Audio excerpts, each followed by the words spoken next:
Well, It felt great. I mean, just all the work I put in off season felt amazing, especially just all the adversity that I've been going through the past couple games. It's just part of the learning process, but it felt amazing. adversity you're speaking to, some of the explosive plays and everything. How have you processed seeing that stuff on film and trying to fix it in practice, hoping it doesn't show up in the games? Just taking it day by day in practice, trying to work on my techniques and everything. Just gotta take it day by day. I mean, it's just God's plan at the end of the day, and it's just part of the process. Forward for you personally in that respect? Absolutely, just handling adversity early in the first quarter, and just playing better after that. You know, just learning how to handle adversity. Sorry. With the foot injury that you had, how long did it take you to get back to normal game speed?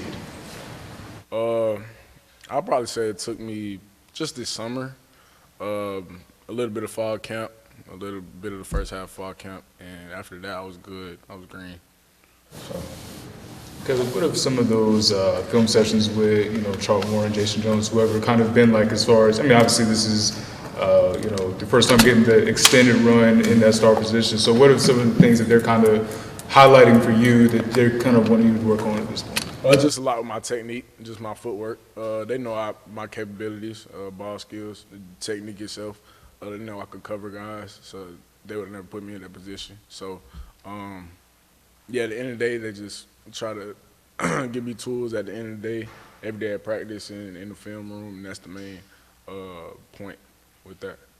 As you've looked at the first 3 games, well, I guess you haven't looked at this game yet, but the first 2 games, do you feel like some of those teams are trying to pick on you since you were like the new guy in the secondary? Absolutely. All my teammates told me that, and all my coaches told me the same thing as well. And I knew that myself, just giving up a couple of explosive plays early in the season with the first 2 games. I knew they were going to come at me, and they're going to continue to do that. And until I showed that I could consistently cover on a high level, then they're going to keep coming at me. And that's what I want. That's the position I want to be in. So, at the end of the day, like I said, God's plan. So. It kind of makes sense. Why would you throw at Husband? You know what I'm saying? Why would you throw at Husband? Right. Yeah. I wouldn't myself. So. Played the star position last year. Has he sort of been like another coach on the field for you just because he has the familiarity with what that position requires? Yes, sir. Absolutely. Him and Dre Boykins. Just having cover reps and things like that. I come to the sideline, ask them what I did wrong. You know, we had the eye pass on the sidelines down there, look at it and judge me based off of the play. And, yeah, they definitely support me during the games and at practice and try to give me tools to better my game with my technique. Is that like your favorite position in the defensive backfield, nickel? Yes, it is. It is. I played a lot of corner and a lot of free safety in high school, but I never really played the nickelback position. I get to blitz a lot. I get to cover. I even have zone pressures and things like that. So it gives me a lot of freedom to just play my game and just play free. 34-yarder that they hit on you early in the game. Are you at a point now when something like that happens, you could sort of self-correct what may have gone wrong on your end on that play, or are you still kind of feeling that process out? I wouldn't say self-correct. I'll probably say just slowing my feet down, slowing my mind down early in the game. Yeah, that's really it for that part on that point. And one last, also playing baseball here at UNC, how, on the acrobatic pick you had late in the game tonight, how do you think playing baseball might help you make plays like that? Ball skills. I mean, when the balls hit 105 or 117 off the bat and you're playing outfield, I mean, those ball skills really do come in handy. So. Think you're going to send that clip to Coach Forbes? Just being Oh, yeah, he texted me. Right after the game. Yeah, he probably already saw it, but yeah, those ball skills and just playing the outfield and just with my feet out there, so it just definitely transfers over to football. So. Take us through the pick. Like, what were you reading pre-snap, during, like, just take it through and, like, how you ended up being in that position to make the interception. I was a curl flat defender, and I was just trying to bait the quarterback into throwing a 7 cut, and I just fell off the flat route and picked it off. So. At that series, it was, you get 3 stops. There, at the one, you get 3 stops, and there's a penalty, and you get a few more.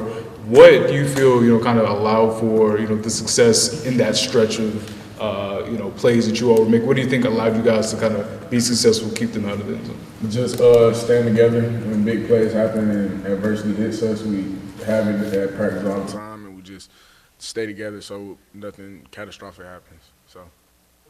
Second half, they didn't get much at all offensively in the second half. We came in the locker room, we said they're not going to get anything. That was our mindset coming into the game, but we started off a little slow. But we eventually brought it all together and played hard the rest of the way through.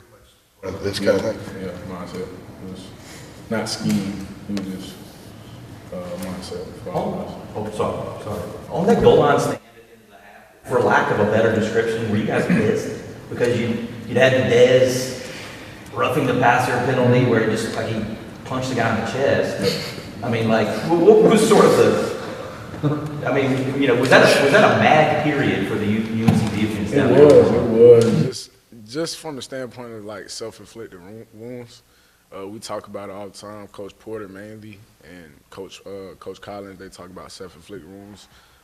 We try to limit penalties as much as we can in practice and in game. We mark them every practice, and if we have this many at practice, we have to run as many sprints at the end of practice. So, yeah, that's a big thing we stand on, and we definitely was mad, but we did it to ourselves. But we played to a Carolina standard every single time we step on the field, and that's what comes with it. So. Did you have to calm Marcus down a little bit because you could understand why he would be a little mad at himself or mad at the officials after that? Yeah, I mean that's just Marcus. He plays with he plays with a high motor, so he has to control that sometimes. But that's a good thing sometimes. But when we get into those big games and tough situations early in the season, now is when he has to figure it out. And when we get later into the season, he'll most likely calm down and be more disciplined on that end. But that goes for all of us. So.